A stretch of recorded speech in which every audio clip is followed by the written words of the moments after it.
महाभारत युद्ध के पश्चात कालांतर में 5 पांडवों में से एक पांडव अर्जुन के पौत्र का जन्म हुआ, जिसका नाम था राजा परीक्षित। एक बार राजा परीक्षित जंगल में आखेट करने गए, उसी दौरान उन्होंने जंगल में कलयुग को देखा। परीक्षित ने कलयुग को तुरंत भूलोक छोड़ जाने का आदेश दिया, जिस पर कलयुग राजा के पैरों में गिर पड़ा और दया की भीख मांगने लगा। राजधर्म कहता है कि चरण में आए को शरण देना ही क्षत्रिय का परम कर्तव्य है। जिसके बाद राजा परीक्षित ने कलयुग को 5 स्थान निवास करने के लिए दिए और कहा, जहाँ मदिरापान, वेश्यावृत्ति, जुआ, हिंसा और पाप द्वारा अर्जित स्वर्ण होगा, वहाँ तुम्हारा निवास होगा। राजा परीक्षित ने इस समय स्वर्ण मुकुट धारण कर रखा था, जो उन्हें अपने पूर्वजों से विरासत में मिला था। यह स्वर्ण पाप कर्मों में लिप्त था। इसी बात का फायदा उठाकर कलयुग मुकुट में प्रवेश कर राजा के सर पर सवार हो गया। जंगल में आखेट करते राजा परीक्षित को प्यास लगी। उन्हें जंगल में एक कुटिया दिखाई दी। जब उन्होंने अंदर प्रवेश किया तो देखा ऋषि शमीक तपस्या में लीन बैठे थे। जब परीक्षित ने ऋषि से पीने हेतु जल मांगा तो तपस्या में लीन ऋषि ने कोई प्रत्युत्तर नहीं दिया। जिसके बाद कलयुग के प्रभाव से क्रोध में आकर राजा परीक्षित ने ऋषि के गले में मृत सर्प डाल दिया और अपने महल लौट आए।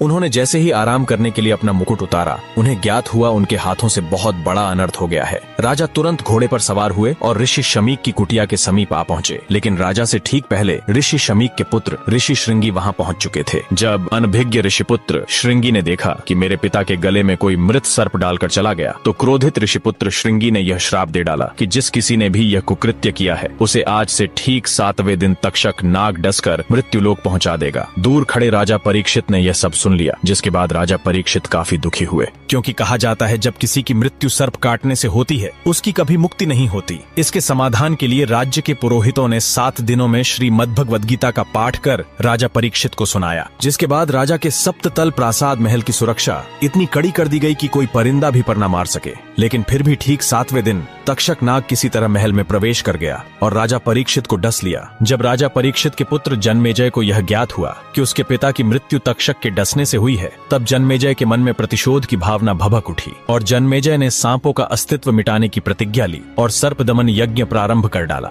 जिसके कारण भूलोक के समस्त सर्प यज्ञ की अग्नि में आकर भस्मीभूत होने लगे। जिसके बाद नागों ने जाकर माता मनसा देवी से रक्षा की गुहार लगाई। तब माता ने अपने पुत्र आस्तिक को यज्ञ रुकवाने के लिए भेजा। अग्नि में सर्पों की आहुति दी जा रही थी। तब माता मनसा देवी के पुत्र आस्तिक के सत प्रयत्नों से नागों के प्राणों की रक्षा की गई। समय बीतता गया और एक दिन जन्मेजय की भी प्राकृतिक कारणों से मृत्यु हो गई। लेकिन जब जन्मेजय की मृत्यु हुई, तब बदला लेने के लिए नागों ने जन्मेजय की आत्मा को पाताल लोक में बंदी बना लिया। युग बदलते गए और फिर प्रारंभ हुआ कलयुग। इस काल के युग में एक बालक का जन्म हुआ। जब ज्योतिष ने ग्रह नक्षत्रों का आकलन किया तो ज्योतिष भयभीत हो गया और कहा कि इस बालक का जन्म घोर अशुभ नक्षत्रों में हुआ है। ज्योतिष ने बालक